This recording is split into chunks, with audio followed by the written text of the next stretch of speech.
Bonjour tout le monde. Good morning, and here we are again on a Monday morning, ready for another week of amazing learning, whether that's in the school building or whether that's at home. Doesn't matter where you are, of course learning can always happen. But I want to start the week, as we always do, with the whole school assembly. And I hope wherever you are, we are all able to watch this together, hopefully at 9 o'clock on a Monday morning, so we're all sharing the same experience together. So we always start by asking what is our theme at the moment, and we were really familiar with our last theme. It tripped off the tongue, TEAM, but we've changed our theme and it's a little bit more tricky, and I know some of the older children have been talking to me about it this week, but some of the younger ones might not have been able to actually commit it to memory yet, but over time I'm sure we will. But here is our theme for everybody to say together. So, let your light shine so brightly that others can see their way out of the dark. And I want us to explore a little bit more this week about what that actually means. We spoke last week about it means us being a role model, being the one that other people look to, being the one that is shining so brightly that others that are perhaps feeling a little bit less positive or feeling a little bit like they're in the darkness can look to us and can see our light shining so brightly that other people will want to copy us, and therefore we are role models for them. So I just want to show you this next image for a moment, and some of the older children will remember me sharing this with you in the past. But I've asked you on many occasions, what do we see with? And a lot of children or a lot of adults or a lot of people will say we see with our eyes. But I want to point out to you that perhaps that's not quite true. Because when we look at these pictures, our eyes see that and our eyes see that. These two pictures are absolutely identical. The information that's entering into our eyes from this image and from this image is exactly the same. These two pictures are the same. But when the pictures meet our brain, or when those images arrive at our brain interprets them. And some people, their brain will say, wow, I can see a picture of a glass and it's half full. I've got half a glass of water, and yes, it's not completely full, but at least it's half full, and I've got lots and lots of water to drink. And for some people, their brain will say when they see this image, oh dear me, this glass is half empty. Yeah, there's some bit in the bottom, but actually it's half empty, there's not a full glass. And we call these two types of reactions positive or negative, optimist or pessimist. And it's what your brain does with the information that determines whether you feel happy or whether you don't feel happy. It's nothing to do with the stimulus, it's nothing to do with the information that's coming into your eyes and into your brain. It's all about what your brain chooses to do with that information, and what kind of slant and what kind of attitude your brain chooses to have when they see this information. And our theme at the moment is about thinking about how can we shine so brightly that those people who may have a negative attitude towards things can actually switch that and see a positive attitude. They can be the optimist rather than the pessimist. They can see the positive rather than the negative, because it's exactly the same situation. What is happening is the same. It's what we choose to do with it, it's our reaction to it that determines our outcome. So I want to read you a story about somebody who had a really positive outlook on life, and I want you to listen very carefully. Okay, so here's our story for today, and it's called Just One Step. And although it's actually but doesn't mention anybody's name. It's actually based on a true story, and I'll tell you the name of somebody I want you to research at the end when we've heard it. So just one step. Once upon a time, there was a man who was very ill in hospital. The man had something wrong with his leg, and the doctors were unable to make it better. They had to operate on him and amputate his leg. And if they hadn't done that, the man wouldn't have survived. Well, after the operation, the man was in quite a lot of pain, and everyone said he would never be able to walk again. When he felt better, he would have to sit in a wheelchair all of the time. "I will walk again," said the man. "I will have an artificial leg, and I will walk again." But his friends looked at him with sad faces. "He won't," they said. "I don't think he will." The man spent the next few months working very hard at his exercises. Each day he grew a little bit stronger, and when he was fitted with his artificial leg, he began to learn to walk again, just a few steps at a time. It was very difficult. When his friends saw him walking just a little bit, they said, "Well, that's very good, but of course he'll never be able to walk very far. He'll only be able to walk around his house." And they looked at him once more with sad faces. "One day I will walk the length of England," said the man. "Just you wait and see." His friends didn't believe him. After all, it was a very long way from the north to the south of England. But the man kept on working hard at his walking, and each day he became more and more determined to fulfill his dream of walking the length of England. And at last he decided he was strong enough to try. He knew the journey would be difficult and that it would take him many weeks. He knew he might not succeed, but he was going to try. The journey began with just one step, then another, and another. The man walked for a whole day and slept that night at a friend's house, and the next day he set out again. By now, people had heard about his walk and they wanted to help. They offered him places to sleep each night. They sponsored him on the walk, and he decided the money should be given to the hospitals to help other people. And each day he found new friends, and each day took him a little bit further on his journey. When he'd been walking for 10 days, he had an accident and fell. An ambulance came and took him to the nearest hospital. "Well, that's the end of that then," said his friends. "He will stop walking now." "I'm not going to stop until I've walked across England," answered the man. And after 2 days in hospital, he set off again. 20 days later, he collapsed in the road and had to have doctors to help him. "Surely he'll give up now," said his friends. But of course the man didn't give up. He walked on again after a few days in hospital. He walked steadily and slowly, step by step, day by day. And he made it. He walked all the way from the north of England to the sea at the south. He walked into the sand and dipped his foot into the water. "I did it," he said to his friends. "I told you that I would, and I did."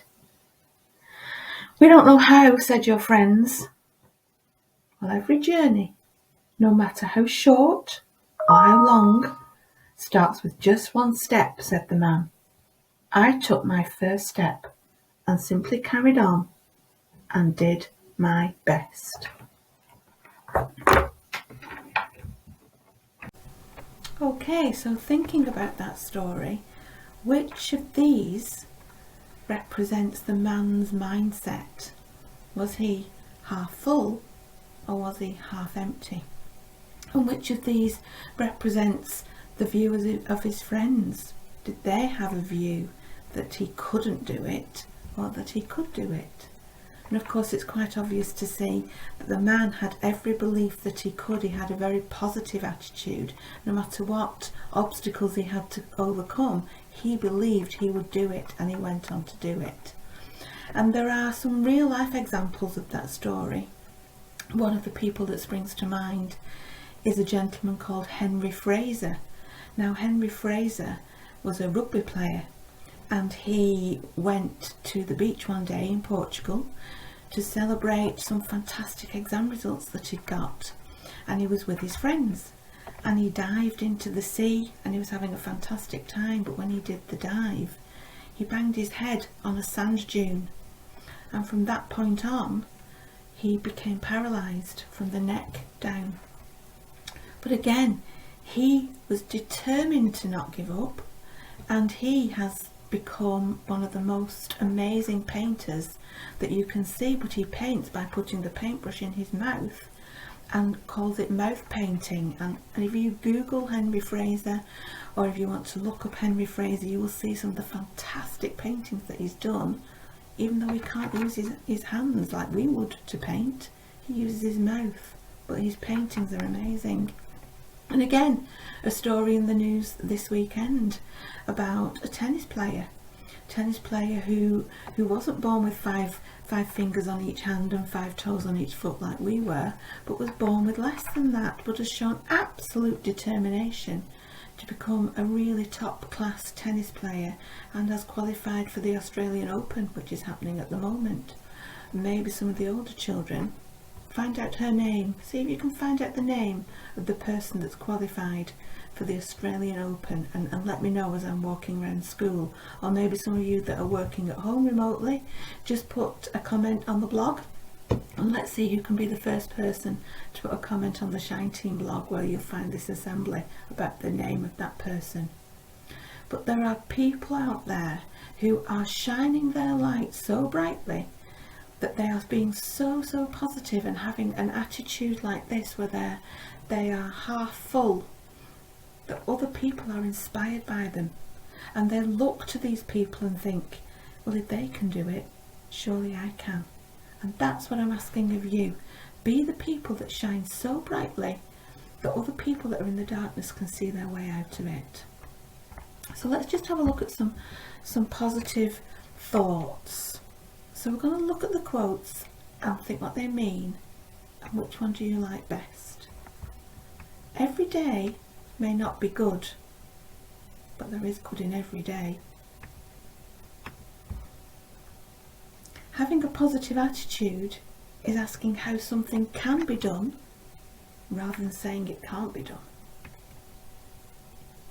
A positive attitude will lead to positive outcomes. We can complain because rose bushes have thorns, or rejoice because thorn bushes have roses. That's my favourite one of all of these. It was by a gentleman called Abraham Lincoln, and that's the one I like the best. Every cloud has a silver lining.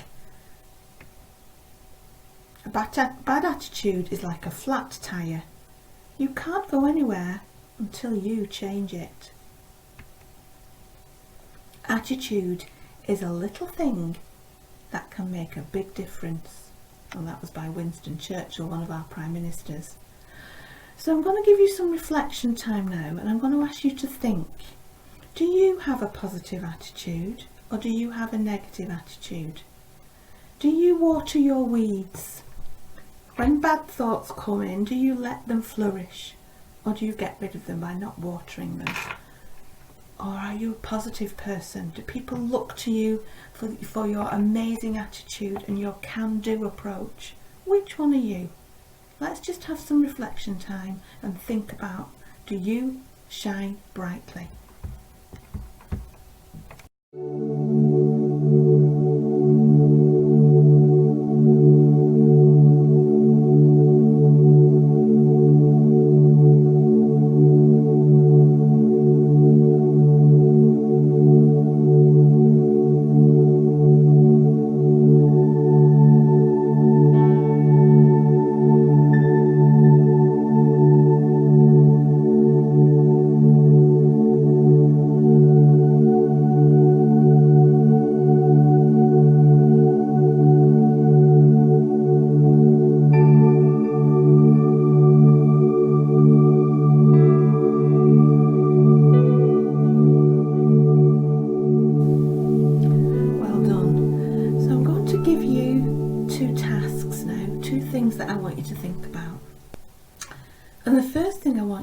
think about is appreciating yourself.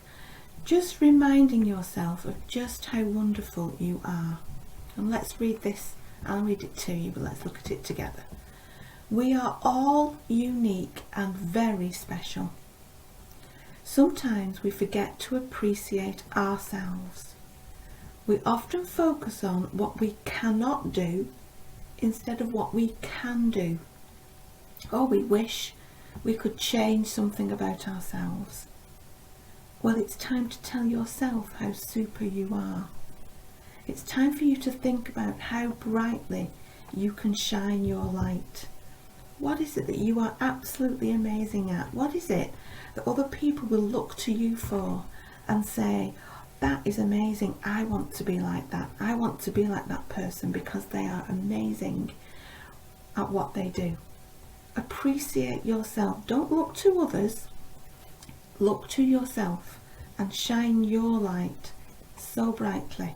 Be a beacon. Think about what you can do and don't have a negative attitude about it. Think positively. What can you do? And then the second task I'm going to give you is this one. Care for others. And this is where we think about you shining your light so brightly that others look to you and they can see their way out of the dark. Doing things for others makes them happy, but it actually makes us feel better too. And that fits perfectly with our theme. You be yourself. You carry on doing those wonderful, amazing things that you do. You carry on shining. You carry on being a beacon with that positive can-do attitude. And then do things for other people. Care for other people so that you're not only making them happy, but it actually helps your mental attitude as well, and it helps you feel better too. So those are two tasks that I'm setting for you for this week. What are you brilliant at? And reflect upon that and be proud of that and take notice of that and help yourself to have a positive attitude. But then look to others as well and help them. Do something kind. What is it you're going to do for other people this week? For your teachers, for your parents, for society in general, so that you are helping this world to be a better place by the way you shine. And of course, as always, off you go, and remember to, of course, learn, sparkle and shine. Have a fantastic week. For those of you that are in school, talk to me about this. Tell me about the wonderful things that you've been doing for others. Tell me about how amazing you are. And for those of you that are at home, on our Shine Team blog, where you'll find the recording of this assembly, there's a place where you can leave comments. Leave me some comments. Tell me about how amazing you are, what wonderful things you're going to do. I want to hear from you. And for those parents at home, take photographs of your children watching this assembly, send them into the Super Learner blog. That will be fantastic. Speak to you all soon. Have a fantastic week of learning.